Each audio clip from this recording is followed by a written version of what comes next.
அனைவருக்கும் உற்சாகமான காலை வணக்கம். டைரக்ட் செல்லிங் வேர்ல்டுலேயே நம்பர் 1 பிஸ்னஸ். நம்ம இந்தியாவில் கடந்த 20 வருடங்களாக இயங்கிட்டு இருக்கிற ஒரு இண்டஸ்ட்ரி. என்னன்னா, இந்த இண்டஸ்ட்ரி மேலே ஒரு குற்றச்சாட்டு, பெரும்பாலான நபர்கள் ஈடுபடுறாங்க, ஆனால் வெற்றி அடைகிறது ஒரு சிலர் மட்டும்தான். ஏன் ஒரு சிலர் மட்டும் வெற்றி அடைகிறாங்க? அதிகப்படியான பேர் ஏன் தோல்வி அடைகிறாங்க? இந்த இண்டஸ்ட்ரியில் இன்வெஸ்ட்மெண்ட்டுங்கிறது எதுவுமே கிடையாது. இந்த இண்டஸ்ட்ரியை பெரும்பாலும் எப்படி பயன்படுத்துகிறாங்கன்னா, பண முதலீடை வச்சு தான் நிறைய பேர் பயன்படுத்திட்டு இருக்கிறாங்க. என்னை பொறுத்த வரைக்கும் டைரக்ட் செல்லிங் இண்டஸ்ட்ரி அப்படின்னா இது ஒரு ப்ராடக்ட் டிஸ்ட்ரிபியூஷன் சிஸ்டம். இங்கே ப்ராடக்ட் இருக்கணும், அதுதான் சக்ஸஸ்ஃபுல்.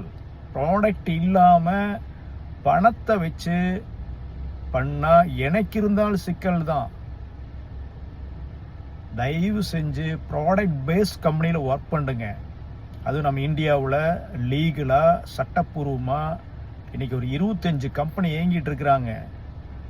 டைரக்ஷனில் இருக்கக்கூடிய ப்ராடக்ட்ஸ் உண்மையாலுமே ரிசல்ட் ஓரியன்டல் ப்ராடக்ட்ஸ் எங்கெங்கேயோ வாங்கிட்டு இருக்கிறோம். அது இந்த டைரக்ஷன் மூலிமா வாங்கும் பொழுது நமக்கு ஒரு தொழில் வாய்ப்பு கிடைக்குதுன்னா ஏன் செய்யக்கூடாது? நான் பாருங்கள், 15/1/2016 இந்தியாவில் இருக்கக்கூடிய ஒரு பிரபலமான நிறுவனத்தில் இணைஞ்சு கொஞ்சம் கொஞ்சமாக எஃபோர்ட் போட்டோட விளைவு இன்றைக்கி ஃபினான்ஷியலாக ஸ்ட்ராங்காக டெவலப் ஆகிருக்கிறேன்.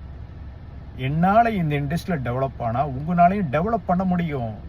இந்த இண்டஸ்ட்ரியில் ப்ராடக்ட் கண்டிப்பாக இருக்கணும். அந்த ப்ராடக்ட் மக்களுக்கு தேவையான பொருள்களாக இருக்கணும். அப்போ தான் இந்த இண்டஸ்ட்ரியில் சக்ஸஸ் பண்ண முடியும்னு சொல்லி என்ன மாதிரியான விஷயத்தை செஞ்சால் இந்த இண்டஸ்ட்ரியில் ஜெயிக்கலான்னு நாளைக்கு மறுபடியும் ஒரு பதிவு போடுறேன். தேங்க்யூ.